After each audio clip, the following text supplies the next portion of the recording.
நமஸ்தே. இந்த channel guidance to learn Hindi. இதுவரைக்கும் நம்ம சேனல்ல ஹிந்தியை எழுதவும் வாசிக்கிறதுக்கு என்னென்ன கைடன்ஸ் தேவைப்பட்டதோ அதெல்லாம் கொடுக்கப்பட்டுச்சு. இனிமே நம்ம சேனல்ல ஹிந்தியை பேசுறதுக்கு தேவையான கைடன்ஸ்லாம் கொடுக்கப்படும். ஒரு மொழியை நம்ம கத்துக்கணும்னா அதுக்கு சில அடிப்படையான விஷயங்களை நம்ம தெரிஞ்சுக்கிறது அவசியம். ஸோ அந்த மாதிரி அடிப்படையான விஷயங்கள்ல ரெண்டு என்னன்னா ப்ரொனவுன்ஸ் அண்ட் ஆக்சிலரி வேர்ப்ஸ் அப்படிங்கிறது. ஸோ ஹிந்தியில என்னென்ன ப்ரொனவுன்ஸ் இருக்குது, என்னென்ன ஆக்சிலரி வேர்ப்ஸ் இருக்குது அப்படிங்கிறதெல்லாம் நம்ம இங்க பார்க்கலாம். நம்ம முதல்ல பார்க்க போறது பிரதிப்பெயர்ச்சொல். அதாவது பெயர்ச்சொல் அப்படின்னு தமிழ்ல எதை சொல்லுவோம்னா, ஒரு மனிதனுடைய பெயரா இருக்கலாம், இல்லைன்னா ஏதோ ஒரு திங்ஸோட பேர், ஒரு பொருளோட பேரு, இல்ல ஒரு இடத்தோட பேர், இதெல்லாம் தான் பெயர்ச்சொல்லுன்னு சொல்லுவோம். ஸோ பிரதிப்பெயர்ச்சொல் அப்படின்னா என்னன்னா, அந்த நேம்க்கு பதிலா, அந்த பெயரை சொல்றதுக்கு பதிலா வேற ஒரு வேர்டை யூஸ் பண்ணுவோம். அதாவது இப்ப ராமு அங்க போனான், அவன் அங்க போய் என்ன செஞ்சான். ஸோ ராமுங்கிற பேருக்கு பதிலா அவன் அப்படிங்கிற வேர்டை நம்ம யூஸ் பண்ணுவோம். ஸோ இந்த மாதிரி யூஸ் பண்ண வேண்டிய அந்த நேம்க்கு பதிலா வேற ஒரு வேர்டு யூஸ் பண்றோம். அந்த அந்த வேர்டு யாரை மென்ஷன் பண்ணுது, ஃபர்ஸ்ட் நம்ம எந்த நேம் சொல்லி ஒரு பர்சனை சொன்னோமோ அந்த பர்சனை மென்ஷன் பண்ணக்கூடியதா இருக்கும். ஸோ அவன் அவள் அந்த மாதிரி சொல்லக்கூடியதுதான் பிரதிப்பெயர்ச்சொற்கள்னு சொல்லுவோம். அதை நம்ம இங்கிலீஷ்ல ப்ரொனவுன்னு சொல்லுவோம். ஸோ நேமிங் வேர்ட் பெயர்ச்சொல்ல நவுன்னு சொல்லுவோம், பிரதிப்பெயர்ச்சொல் அப்படிங்கறத ப்ரொனவுன்னு சொல்லுவோம் இங்கிலீஷ்ல. ஹிந்தியில இந்த மாதிரி என்னென்ன பிரதிப்பெயர்ச்சொற்கள் இருக்குது, என்னென்ன ப்ரொனவுன் இருக்குது அப்படின்னு பார்க்கலாம். ஃபர்ஸ்ட் என்ன வேர்ட்னா மே. ஓகேங்களா, இத தமிழ்ல எழுதும்போது மை இன் மைன்னு எழுதியிருப்போம். ஓகேங்களா, இந்த மை அப்படிங்கிறத ஹிந்தியில மை அப்படின்னு சொல்ல மாட்டாங்க, மே மே அப்படின்னு தான் சொல்லுவாங்க. ஸோ இதை மேல டாட் வச்சிருக்காங்க, அதை இன்னு ரீட் பண்ண போறோம். ஓகேங்களா, இந்த இன் சவுண்டு சைலண்டா ப்ரொனவுன்ஸ் பண்ணணும். ஸோ அதனாலதான் கீழே லைன் போட்டிருக்கேன். ஸோ இதை எப்படி ரீட் பண்ணும், மே. ஓகேங்களா, மேன்னா என்ன மீனிங் அப்படின்னா நான், ஐன்னு அர்த்தம். இங்கிலீஷ்ல ஐன்னு அர்த்தம், தமிழ்ல நான் அர்த்தம். நெக்ஸ்ட் பாருங்க, தும். தும் தும்னா என்ன அர்த்தம், நீ, யூன்னு அர்த்தம். நெக்ஸ்ட் வேர்ட் எஹ். எஹ்னா என்ன அர்த்தம் அப்படின்னா இவன், இவள், இது, இந்த 4 மீனிங்லையுமே எடுத்துக்க முடியும் எஹ்ங்கிற வேர்டு. தமிழ் இங்கிலீஷ்ல சொல்லணும்னா he, she, it, this. Next word வஹ். வஹ்னா என்ன மீனிங்லாம் எடுத்துக்கலாம்னா அவன், அவள், அது, அந்த, he, she, that.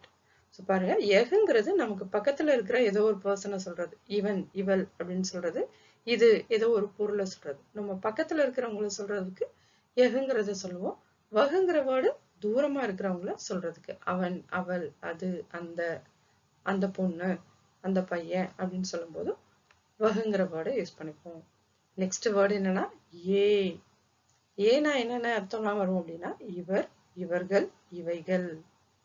இங்கிலீஷ்ல தே, தீஸ். இது பக்கத்துல இருக்கிறவங்கள சொல்றது. இவர் அப்படின்னு ஒருத்தரை மரியாதையா சொல்றது, இவர்கள் அப்படின்னு சொல்லி நிறைய பேர் குரூப் ஆஃப் பீப்புளை மரியாதையா இவர்கள்னு சொல்றது. இவைகள்னு சொல்லும்போது குரூப் ஆஃப் திங்ஸ். ஓகேங்களா, நிறைய பொருட்கள் இருக்குது, அந்த பொருட்களை சேர்த்து சொல்லும்போது இவைகள் அப்படின்னு சொல்லுவோம். நெக்ஸ்ட் வேர்டு என்னன்னா வே. வேங்கிறது தூரமா இருக்கிற ஒருத்தரை மரியாதையா அவர் அப்படின்னு சொல்றது. தென் அவர்கள், தூரமா நிறைய பேர் இருக்கிறாங்க, அவங்கள அவர்கள் அப்படின்னு சொல்லுவோம். அவைகள் பொருட்களையோ இல்லைன்னா அக்ரிணையில உள்ளவங்க ஆடுகள், மாடுகள் அப்படிலாம் சொல்லும் போது கூட அவைகள்னு சொல்லுவோம். ஸோ இங்கிலீஷ்ல சொல்லணும்னா தே, தோஸ். நெக்ஸ்ட் ப்ரொனவுன் என்னன்னா ஹம். ஹம்க்கு என்ன மீனிங்னா நாம், நாங்கள். ஓகேங்களா, நம்ம கூட சேர்ந்து சில பீப்புளையும் சேர்த்து சொல்றோம், சிலரையும் சேர்த்து நம்மளும் சேர்ந்து சொல்றப்ப நம்மளையும் சேர்த்து சொல்லும் போது நாம் அப்படின்னு சொல்லுவோம். நாம் இல்ல நாங்கள் அப்படின்னு சொல்றோம். ஸோ இதுக்கு இங்கிலீஷ்ல என்ன சொல்லுவோம், வி. நெக்ஸ்ட் ப்ரொனவுன் என்னன்னா ஆப். ஆப்னா என்ன அர்த்தம்னா நீங்கள் அப்படின்னு அர்த்தம் தமிழ்ல. இங்கிலீஷ்ல நீங்கள் அப்படின்னு சொல்றதுக்கு தனியா ஒரு வேர்டு இல்லை, யூன்னு தான் சொல்லுவோம். அதனாலதான் பிராக்கெட்ல வித் ரெஸ்பெக்ட் அப்படின்னு கொடுத்துருக்கிறேன். ஸோ இதெல்லாம் தான் ஹிந்தியில இருக்கிற முக்கியமான பெயர் சொற்கள். இது நம்ம தெரிஞ்சுக்கிட்டோம்னா வாக்கியங்கள் மேக் பண்றதுக்கு நமக்கு ரொம்ப ஈஸியா இருக்கும், சென்டென்ஸ் மேக் பண்றதுக்கு ஈஸியா இருக்கும். Next auxiliary verbs. Auxiliary verbs அப்படின்னு இங்கிலீஷ்ல சொல்லுவோம். தமிழ்ல சொல்ல போனோம்னா துணை வினைச்சொல் அப்படின்னு சொல்லலாம். ஓகேங்களா? verb அப்படின்னாலே என்ன அர்த்தம்? ஒரு வினை, நம்ம செய்யற ஒரு செயல், ஒரு ஆக்ஷன் வேர்ட்ஸ் தான் verbsன்னு சொல்லுவோம். ஸோ ஸ்லீப், ஈட், தூங்கு, படி, எழுது, அந்த மாதிரி சொல்றதெல்லாம் verb. ஓகேங்களா? வினைன்னு சொல்லுவோம். ஸோ ஆக்சிலரி verbனா ஹெல்பிங் verb. ஓகேங்களா? அந்த verb என்ன டென்ஸ்ல வரப்போகுது அப்படிங்கறத சொல்றதுக்கு அது ஒரு ஹெல்பிங் verb இருக்க போகுது. ஓகேங்களா? ஆக்சிலரி verbனா ஹெல்பிங் verb. தமிழ்ல சொல்லணும்னா துணை வினைச்சொல்.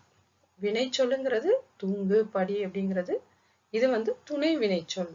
அதுதான் ஆக்சிலரி verbs. ஸோ ப்ரெசன்ட் டென்ஸ்ல என்னென்ன ஆக்சிலரி verbs எல்லாம் ஹிந்தியில இருக்குதுங்கிறத தான் பார்க்க போறோம். இங்கிலீஷ்ல ப்ரெசன்ட் டென்ஸ் ஆக்சிலரி verbs என்னென்னா இஸ், ஆர், ஆம், இந்த மூணு தான் ப்ரெசன்ட் டென்ஸ்ல இருக்கிற ஆக்சிலரி verbs. அதே மாதிரி ப்ரெசன்ட் டென்ஸ்ல ஹிந்தியில என்னென்ன ஆக்சிலரி verbs இருக்குதுன்னா whom. ஓகேங்களா? இது who மேல இருக்கிற இந்த சந்திர பிந்துவை இன்னுன்னு ரீட் பண்ண போறோம். அந்த இன்ன வந்து இங்க சைலண்டா ப்ரொனவுன்ஸ் பண்ணணும். whom எப்படி சொல்லணும்? whom. whomனா என்ன அர்த்தம்னா இருக்கிறேன் அப்படின்னு அர்த்தம். இங்கிலீஷ்ல am அப்படின்னு அர்த்தம். நெக்ஸ்ட் பாருங்க, ho. ho அப்படின்னா இருக்கிறாய் அப்படின்னு அர்த்தம். இங்கிலீஷ்ல are அப்படின்னு அர்த்தம்.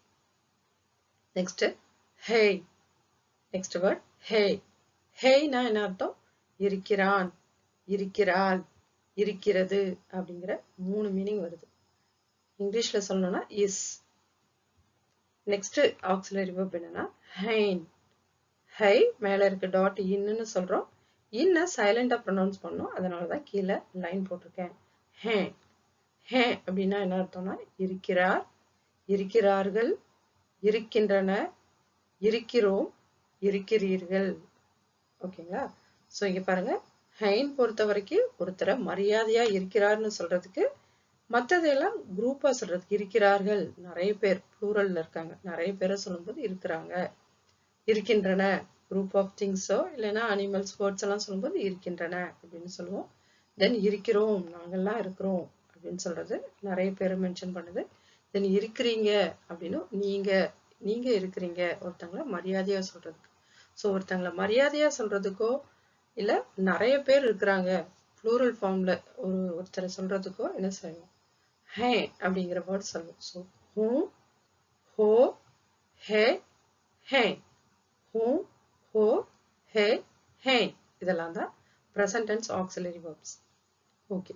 ஸோ என்னென்ன ப்ரொனவுனுக்கு இல்லைன்னா என்னென்ன சப்ஜெக்ட்டுக்கு என்னென்ன ஆக்சிலரி verbs யூஸ் பண்ணணும் அப்படின்னு சொல்லி ஒரு ரூலே இருக்குது. அப்படின்னா இங்கிலீஷ்லலாம் ரூல் படிப்போம். ஐ வந்தா ஆம் தான் வரணும். ஐ ஆம் அப்படின்னு தான் சொல்லுவோம். ஐ ஆர், ஐ இஸ்லாம் சொல்ல மாட்டோம்.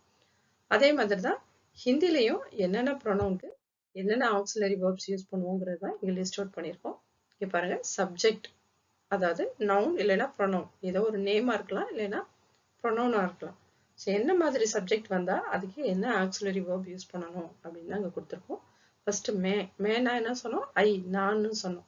அதுக்கு என்ன verb யூஸ் பண்ணோம்? ஹூன்னா என்ன மீனிங் சொன்னோம்? ஆம், இருக்கிறேன் அப்படின்னு அர்த்தம். ஸோ மேனா நான், ஹூன்னா இருக்கிறேன், நான் இருக்கிறேன், ஐ ஆம் அப்படின்னு அர்த்தம். நெக்ஸ்ட் பாருங்க, தும். தும்ங்கிறதுக்கு என்ன ஆக்சிலரி verb யூஸ் பண்ணணும்? ஹோ. தும்னா என்ன அர்த்தம்? யூ, நீன்னு அர்த்தம். ஹோ அப்படிங்கிறதுக்கு என்ன மீனிங் பார்த்தோம்? தமிழ்ல இருக்கிறாய்னு பார்த்தோம். இங்கிலீஷ்ல ஆர். நெக்ஸ்ட் எஹு, ஆர், வஹு, ஆர் சிங்குலர். எஹுங்கிற வேர்டுக்கு ஹி, ஷி, இட், திஸ்ன்னு பார்த்தோம். வஹுனா ஹி, ஷி, தட், தூரமா இருக்கிறவங்கள சொல்றதுன்னு பார்த்தோம். அப்படி இல்லாம ஏதோ ஒரு சிங்குலர் சப்ஜெக்ட், ஏதோ ஒரு நேமா இருக்கலாம். ராமா, கலா, அந்த மாதிரி நேமா இருக்கலாம். இல்லைன்னா ஏதோ ஒரு அனிமல்ஸோடைய நேம் சொல்லலாம். இல்லைங்களா? பேரட் இல்ல ஃப்ரூட்ஸ், அந்த மாதிரி நேமிங் வேர்டு சிங்குலரா யூஸ் பண்றோம். ஒரு விஷயத்தை பத்தி பேச போறோம் அப்படின்னா அதுக்கு நம்ம யூஸ் பண்ணக்கூடிய ஆக்சிலரி verb என்னது? ஹே. ஹே. இங்கிலீஷ்ல கூட he is, she is, it is, this is அப்படின்னு சொல்லுவோம். ஓகேங்களா? ராமா இஸ், கலா இஸ் அப்படின்னு சொல்லுவோம். ஸோ அதே மாதிரி ஹைக்கு மீனிங் இஸ். ஸோ இந்த மாதிரி verb ப்ரொனவுன் இல்லைன்னா சப்ஜெக்ட்டுக்கெல்லாம் ஹே அப்படிங்கிற ஆக்சிலரி verb யூஸ் பண்ணுவோம். ஓகேங்களா? எகு, வகு, சிங்குலர் சப்ஜெக்ட்க்குலாம் ஹேங்கிற ஆக்சிலரி verb யூஸ் பண்ணுவோம். நெக்ஸ்ட் ஏ, வே, ஹம், ஆப் அல்லது plural or respected subject இருக்கணும். plural subject ஓகேங்களா, more than one person. So நிறைய பேர் இருக்கிறத மென்ஷன் பண்ணும் போதோ இல்லை ஒருத்தரை மரியாதையா சொல்லும் போதோ நம்ம அவங்களை எப்படி சொல்லணும்? ஹெயின். என்ன ஆக்சிலரி verb யூஸ் பண்ணணும்? ஹெயின் அப்படிங்கிற ஆக்சிலரி verb யூஸ் பண்ணணும். ஓகேங்களா. ஸோ இப்போ இந்த சப்ஜெக்ட், இந்த ப்ரொனவுன்ஸ் அண்ட் ஆக்சிலரி வேர்ப்ஸை வச்சு மட்டும் நம்ம நிறைய சென்டென்ஸ் இல்லைன்னா நிறைய சென்டென்ஸ் யூஸ் பண்ணலாம். அது என்னென்னங்கிறத நெக்ஸ்ட் இதில் பார்க்க போகிறோம். பாருங்க. ஸோ இங்கே நான் என்ன கொடுத்துருக்கேன்னா, என்னென்ன ப்ரொனவுன்ஸ் பார்த்தோமோ அதெல்லாம் கொடுத்துருக்குறேன், அதோடைய மீனிங் என்னன்னு கொடுத்துருக்குறேன். இங்கே என்னென்ன ஆக்சிலரி வேர்ப்ஸ் பார்த்தோம் அதோடைய மீனிங் என்னன்னு கொடுத்துருக்கேன். ஸோ இந்த ரெண்டே வச்சு இத்தனை சென்டென்ஸ் நம்ம மேக் பண்ண முடியும். பாருங்க. ஃபர்ஸ்ட் நான் இருக்கிறேன். ஓகேங்களா, நான் இருக்கிறேன் எப்படி ஹிந்தியில சொல்லலாம் பாருங்க. நான்கு என்ன சொல்லணும்? மே. ஓகேங்களா, மே. இருக்கிறேன்னு சொல்லணும்னா ஹூம். ஓகேங்களா, மே ஹூம்.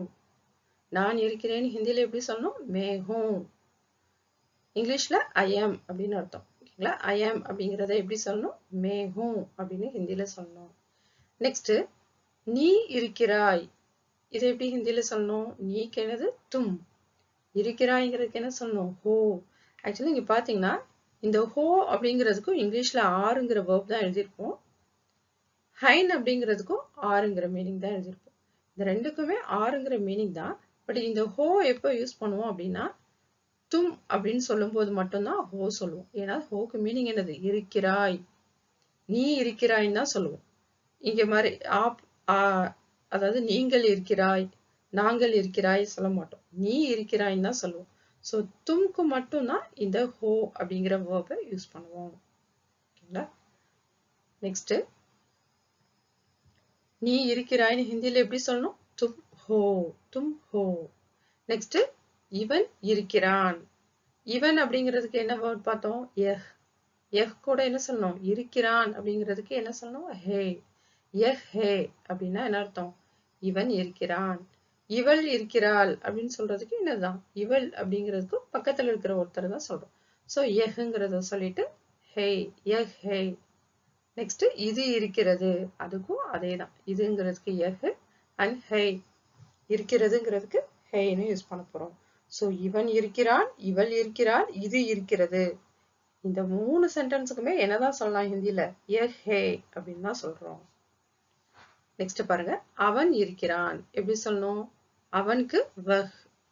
இருக்கிறான்னு சொல்றதுக்கு ஹே.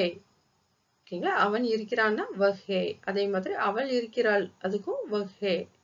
அது இருக்கிறது, அதுக்கும் வஹ் ஹே தான் சொல்லுவோம். நெக்ஸ்ட் பாருங்க. இவர் இருக்கிறார். இவர் அப்படிங்கிறதுக்கு ஹிந்தியில என்ன சொல்லணும்? ஏ. ஏ.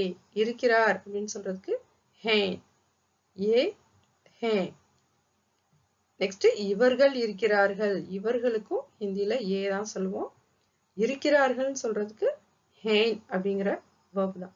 ஸோ ஏ ஹே அப்படின்னு தான் சொல்றோம். இவைகள் இருக்கின்றன, அதுக்கும் ஹிந்தியில என்னதான் சொல்லணும்? இவைகளுக்கு ஏ தான். ஸோ ஏ ஹே. நெக்ஸ்ட் அவர் இருக்கிறார், வே ஹே. அவருக்கு ஹிந்தியில என்ன சொல்லுவோம்? வே சொல்லுவோம். வே இருக்கிறாருக்கு ஹே, வே ஹே. அவர்கள் இருக்கிறார்கள், ப்ளூரல்ல சொல்றோம். அவர்களுக்கும் வே தான். ஸோ வே ஹே. அவைகள் இருக்கின்றன. 14th பாருங்க. அவைகள் இருக்கின்றன, அதுக்கும் ஹிந்தியில இதான் சொல்லணும். அவைகளுக்கு வே தான். வே ஹே.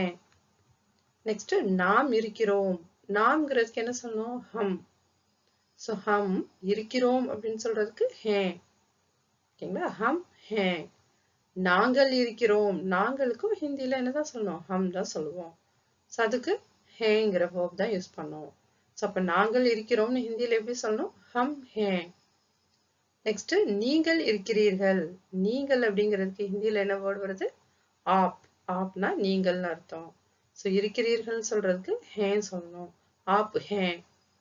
ஓகேங்களா. ஸோ நீங்க அப்ப என்ன பண்ணணும்னா ஹிந்தியில இருக்கிற என்னென்ன ப்ரொனவுன்ஸ் இருக்குது அதை நீங்க மெமரி பண்ணணும். தென் ஆக்சிலரி வேர்ப்ஸ் என்னென்ன இருக்குதுன்னு மெமரி பண்ணணும். தென் என்னென்ன ப்ரொனவுனுக்கு என்னென்ன ஆக்சிலரி வேர்ப் யூஸ் பண்ணணும் அப்படிங்கிறத மெமரி பண்ணணும். இதை நீங்க ஈஸியா मैं हूं, तुम हो, यह वह ये सॉरी यह वह सिंगुलर है, ये वे हम आप प्लूरल ஆர் ரெஸ்பெக்டட் हैं.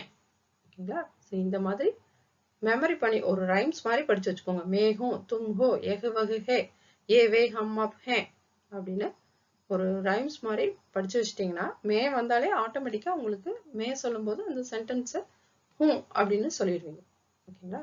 ஸோ அதை மெமரி பண்ணி வச்சுக்கோங்க. ஸோ இதே மாதிரி ஹிந்தியில பேசுறதுக்கு நிறைய வீடியோஸ் அடுத்தடுத்து வரப்போகுது. அதெல்லாம் நீங்க பார்க்கணும்னா நான் போடுறப்ப உங்களுக்கு உடனுக்குடன் உங்களுக்கு மெசேஜ் வரணும்னா நீங்க சப்ஸ்கிரைப் பண்ணிக்கோங்க. பெல் பட்டனையும் ப்ரெஸ் பண்ணிக்கோங்க. சேனலை சப்ஸ்கிரைப் பண்ணிட்டு பெல் பட்டன் ப்ரெஸ் பண்ணாதான் உங்களுக்கு நான் அடுத்த வீடியோ போட்டதும் உங்களுக்கு வந்து நோட்டிஃபிகேஷன் வரும். பாய்.